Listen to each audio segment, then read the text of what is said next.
All right, welcome to today's show. Let's talk about the 3 rules of discipline. I'm gonna tell you this right now. You can listen to a lot of podcasts, you can read a lot of books, you can have a lot of mentors, you can have the greatest ideas, you can raise capital. But if you do not have discipline, you will lose. Listen closely to what I'm about to say. I'm on my 15,000 step walk here in Central Park, and I wanna get to the point quick. This is gonna be a quick episode. So it's gonna be action or information packed. Okay, step number 1, understand the only 2 long-lasting organizations in history. There's only 2. My mentor, Alan Nation, said, listen, Ty, if you study history, only 2 things pass the test of time. Only 2 things.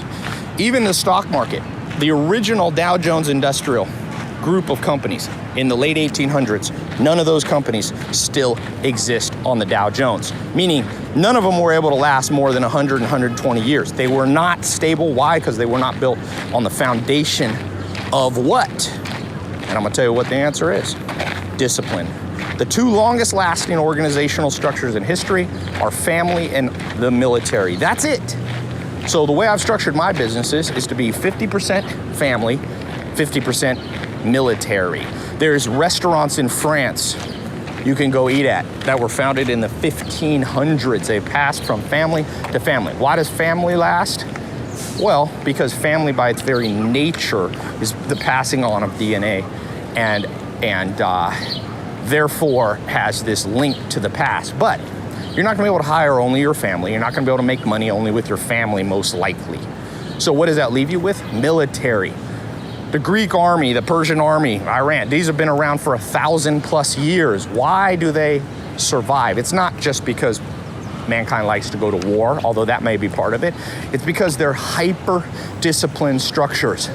So whatever you're trying to do right now, if it's not working out for you, you could blame the book, you could blame the mentor, you could blame the business idea, but you may want to look inward and go, am I building something that's built to last? Am I building something that's built around a rock? Or is my foundation built on the sand? Am I a disciplined person, both emotionally, mentally, and physically? There's 3 areas you have to be. So that brings me to point number 2. Understand that there's a 3-part approach to discipline that has to be taken, okay? And what I find with people in general is we're usually very strong at one, average at the other, and weak at the third. You cannot be weak at any. A chain is only as strong as its strongest link. Wherever you fail, you got a helicopter? I've been on a helicopter. A lot of people die in helicopters. That's why I don't go. A billionaire just died. A West Virginia coal billionaire just died in a helicopter. You know why? Because a helicopter has many moving parts. Not only the main rotor, but it has that rotor in the back. And it has the tilt forward or the tilt backwards. You know why they crash a lot? Well, because there's a lot of moving parts, and it's hard to manage a lot of moving parts. Well, guess what? Making money is a ton of moving parts. It's a ton of moving parts, and that's why 90% of business owners fail within 5 years. 90% of people, everybody wants to be rich, but very few people are rich. Why? Because they lack military-style discipline. I'm not saying you have to be exactly like the military, but I'm saying you have to understand that basic structure and keep that metaphor in mind. Again, that's point number 1. Law number 1. Law number 2 is there's 3 parts to this discipline. Don't just think the fact that I had a guy the other day DM me, and he's in great shape. He's like a professional gymnast. And I had posted how I was doing some cardio, and he kind of was like jokingly making fun of me, like, oh yeah, you really do cardio. And he was comparing me to himself, which is true. He's in better shape than me. But I wrote him back. I said, my friend, I'm a businessman, not a gymnast. I can't keep the shape that I would have if I was only focused on being a gymnast. I'm balancing multiple things. And he wrote back and he said, oh, you're right. It's harder to make money than it is to be a gymnast. I'm not sure that's true, but the point being, you're not going to be able to have the luxury of just focusing on going to the gym. You might be a machine with staying in shape, but how are you with the second part, emotional? Can you stay calm in the storm? That's emotional discipline. Can you quiet your mind, quiet the anxiety, quiet the fear? Ray Dalio, I've talked about this recently, 1983, failed as a hedge fund manager. lost it all, lost the money for his clients, lost his own money, had to lay off all his employees, went in almost into a state of depression. But he started meditating. I think he did TM, and he built mental and emotional discipline. And now he's worth $20 billion. Stay calm. Can you do that? Because if you have physical discipline but no emotional discipline, one will counteract the other, and it doesn't matter that you're physically disciplined. And then third, you have to have mental discipline. And what is that mental discipline? Well, things, for example, like, are you growing your brain? Are you reading a book every day? Are you reading for 5 minutes a day? Are you disciplined in how you think? Are you logical? Do you start your day with a yellow notepad, writing out, sitting in a chair, as I've talked about for almost 5 or 10 years now, sitting in a chair for 10 minutes a day? One of the great philosophers, Pascal, said all mankind's problems could be solved if they could only sit alone in a room for 10 minutes and think. Are you doing that? Do you have mental discipline to think through, or are you just scatterbrained in whatever is the shiniest object, whatever wheel is squeaking, that's the only one you focus on? No, have all three, and then you will complete the circle of discipline.